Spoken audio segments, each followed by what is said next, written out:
I am live. I have been reading extracts of Joan Marshall Grant's book, Speaking from the Heart, which was largely autobiographical, but also helped and edited by Nicola Bennett, Jane Law, and Sophia Rosoff. And I started sort of in the middle of it. But I finished a couple of days ago, I finished her jottings and various notes she left, which I thoroughly enjoyed. But that made me think I never read the beginning of this book. So I am starting here with a foreword by William Shawcross. This book was published 2007, I believe, and it is a compilation of her works, her own writings, jottings, and it was all collated by these three ladies, which is wonderful. Foreword, William Shawcross. I knew Joan Grant in the late 60s and early 70s, when she and her husband, Dennis Kelsey, or Kay, as she called him, lived in an exquisite little house deep in the French countryside. The stone all around was deep red, and their house glowed on the side of the valley in which it was built. A short walk through the trees took one to Collonges, the village nearby, where the stone was, if possible, an even deeper red. The bells from the church wafted across the valley to the house, along with the music played by the priest from the tower. It was, in short, a completely idyllic place. Kay had been a friend of my mother's during the war, and they had kept in touch. In the summer of 1968, my sister and I came to their house by a series of tiny cross-country trains from the east. We had been in Czechoslovakia, the Russians had invaded, and all the dreams of the Czechs and Slovaks had been killed for over 20 years. Collonges seemed even more perfectly peaceful than ever. Joan and Kay presided over an ever-changing mix of people. Their house was a haven to people who were, or thought they were, unhappy. It was also a place for falling in love. I went there once with a girl I adored. She thought it was blissful. On one occasion, a tall, beautiful blonde woman arrived and met a young man already staying there. Joan, sensing that they were made for each other, encouraged them. They are still happily married almost 40 years later. Toad or not, her gift of recall of other times. No. Joanne had a beautiful long plait and a delightful warm smile. It was easy to think that she was a bit balmy, or even a witch. I remember my father being somewhat nonplussed when she said to him, "You must never pick up a toad with your hands. It burns them. I know, because I was a toad in a previous life." Toad or not, her gift of recall of other times and places was quite astonishing, and I was perfectly happy to accept her explanation of her gift of far memory by her previous incarnations. Both Joan and Kay had a huge interest in people. They complemented each other. He was kind and avuncular. She was charismatic and exuded confident vision. She was a psychic and believed in the paranormal. She could easily go into a trance and switch levels. Then she was able to identify the problems of those who came to her in distress. She believed those problems often came from unresolved issues from previous incarnations. The process, which she called far memory, was exhausting for Joan, but it frequently led to a cathartic and healing resolution. Dinner in Collonges was a marvelous friendly affair, with masses of local wine and excellent local food, prepared by the devoted Madame Verdier, who lived up the road. Kay was a convivial man, who loved a few glasses, loved women, and loved playing the piano and singing popular songs. They were incredibly generous. They rarely asked for money, too rarely for their own good. I went back several times. It was just so delightful. On one occasion I was asked to shepherd out a young man who was considered to be an incurable drunk. He seemed very tough, and I was a little nervous of him as I pulled him across Paris from one gare to another, but we eventually got to Cologne. He stayed there happily for years. In a way, they came from a simpler time. I remember how shocked they were by the idea of built-in obsolescence, and Kay once related the story of an American client who had damaged his car on the narrow road and said, "It doesn't matter, it's only a hire car." That too shocked them. They were big on personal responsibility. I think everyone who went to Cologne, whether it was just for the heavenly pastoral life, or to talk to Joan and Kay lightly, or to have serious therapy with Kay and perhaps immersion in far memory through Joan, everybody enjoyed and benefited from the thrill and pleasure of being in their house. Joan was unique, and she gave great pleasure and love.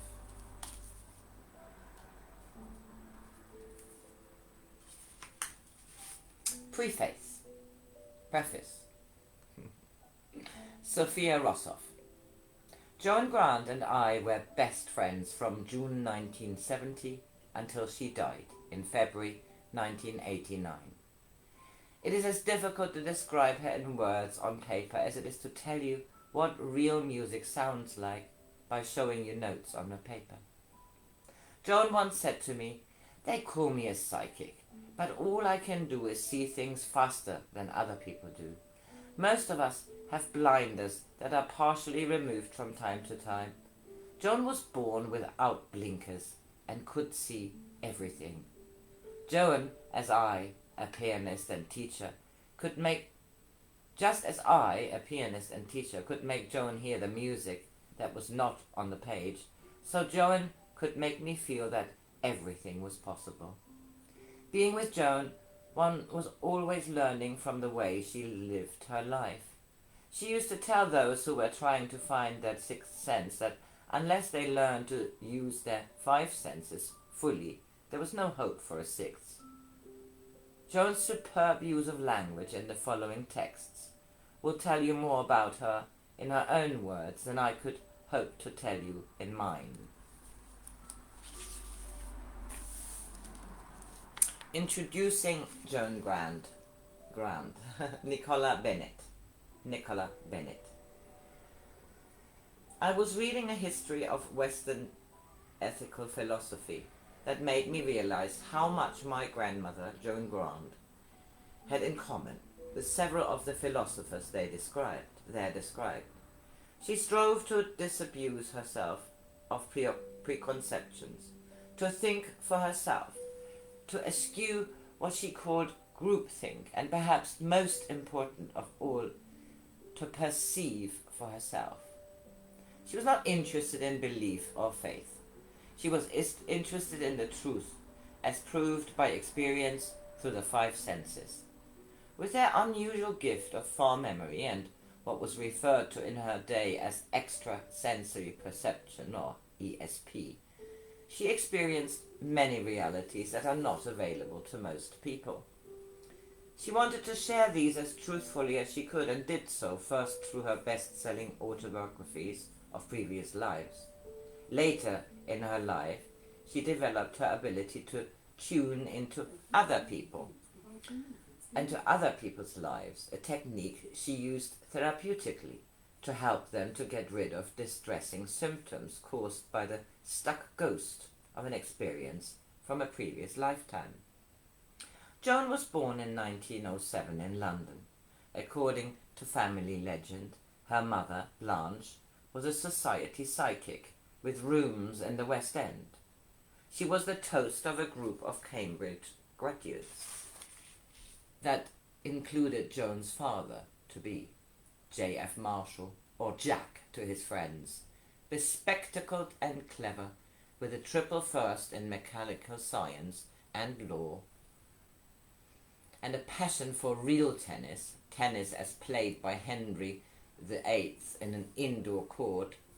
Shortly after Joan's birth, the Marshalls, including Blanche's two daughters, Marjorie and Iris, from previous relationships, went to live on Hayling Island near Portsmouth on the south coast of England.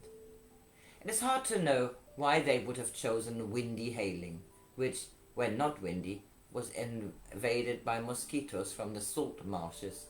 Jack Marshall set about getting rid of them with a brilliant thoroughness that included setting up the British Mosquito Control Institute and galvanizing the island to find and destroy their larvae.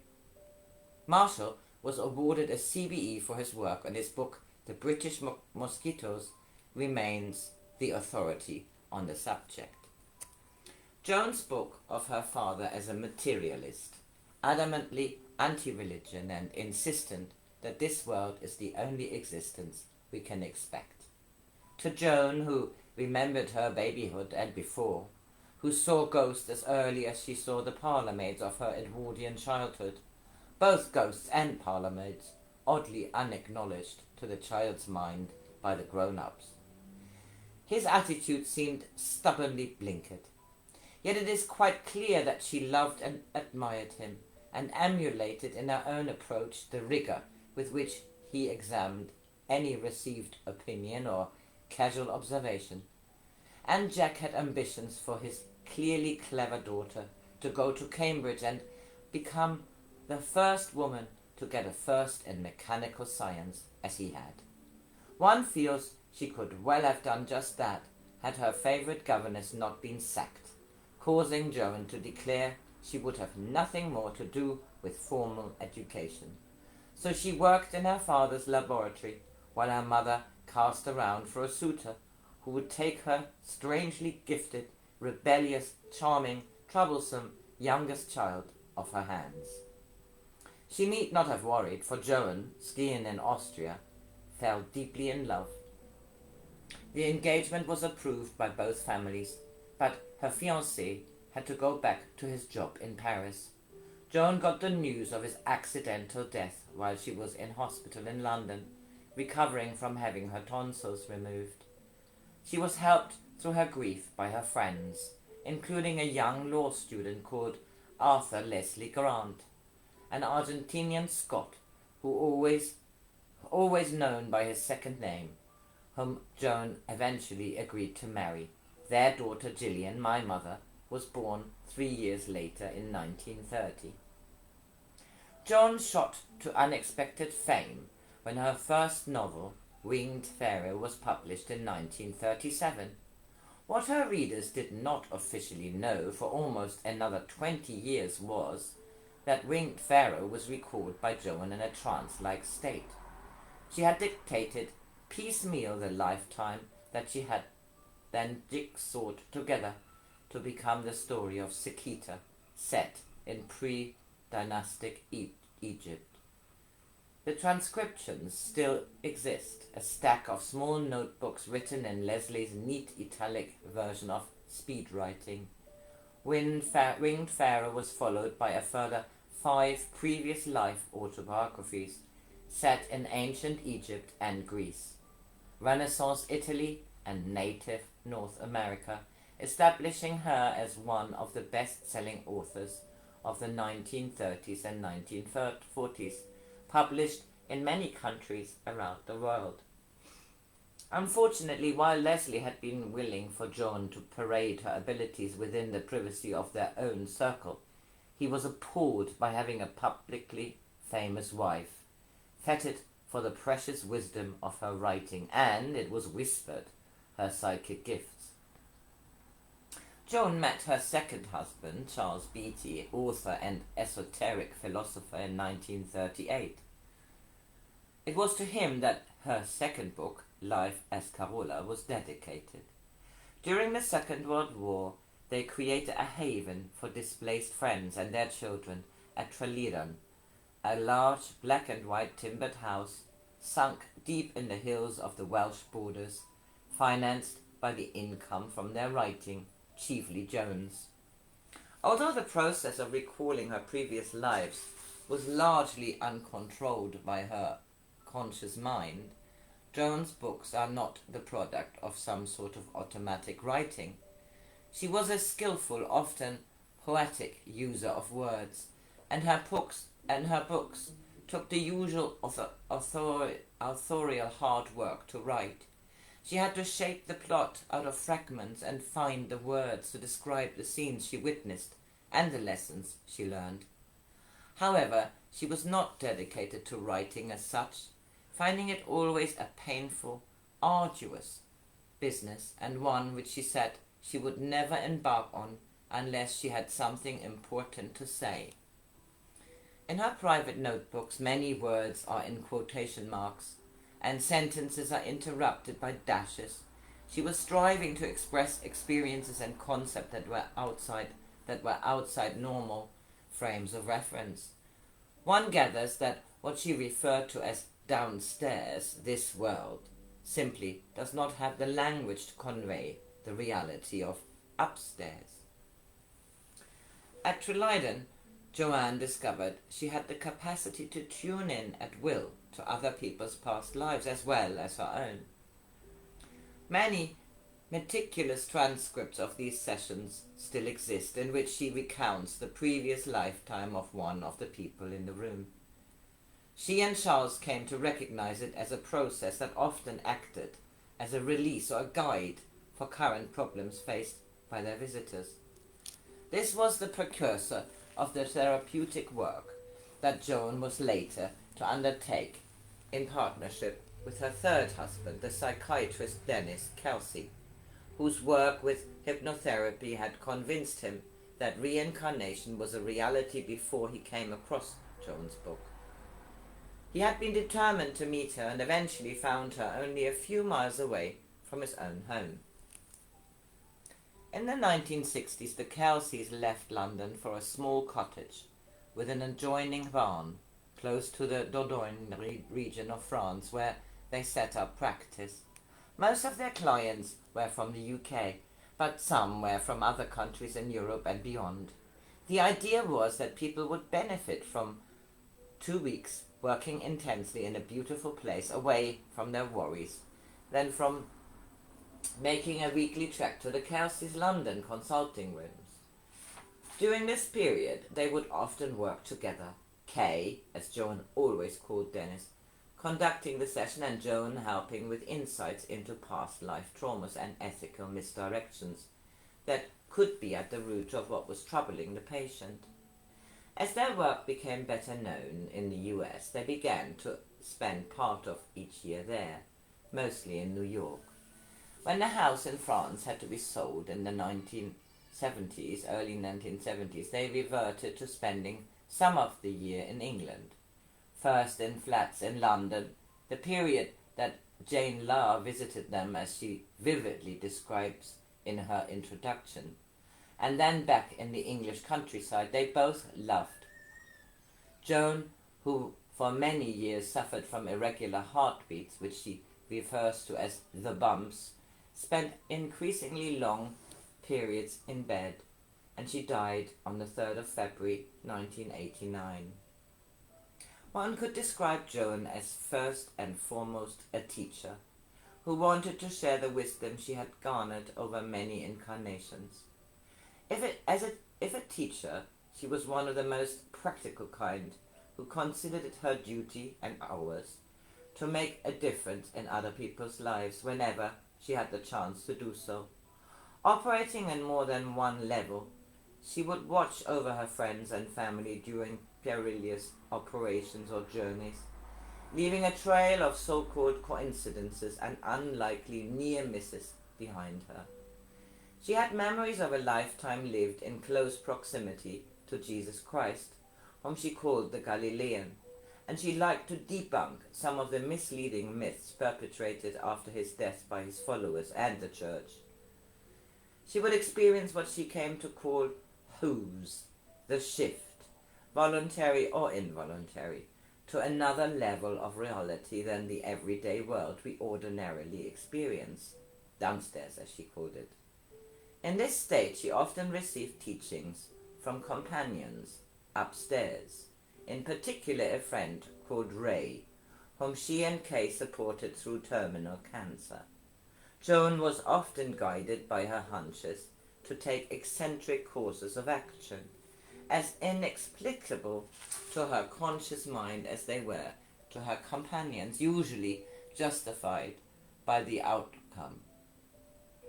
She was generous, as the phrase goes, to a fault, ready to give her last penny to another whom she perceived as more in need than herself, always to individuals, not via organized charities, thus putting her repeated assertions that the gods will provide to the test. Believing that bonds of affection are forged over multiple lifetimes, she did not believe that she or anyone else had a duty to love their parents or offspring. Nevertheless, she could not have been a more adoring grandmother to me and my brothers Jonathan, Edward, and Roland. Towards the end of her life, she would say that the most important lesson on earth, the one that had been most important to her in this lifetime, was to learn how to love better. And when one reads the various pieces we have collected together from her unpublished lectures, notebooks, and letters, one realizes that this is the golden thread that runs through her insights and memories, through her splendors and failings.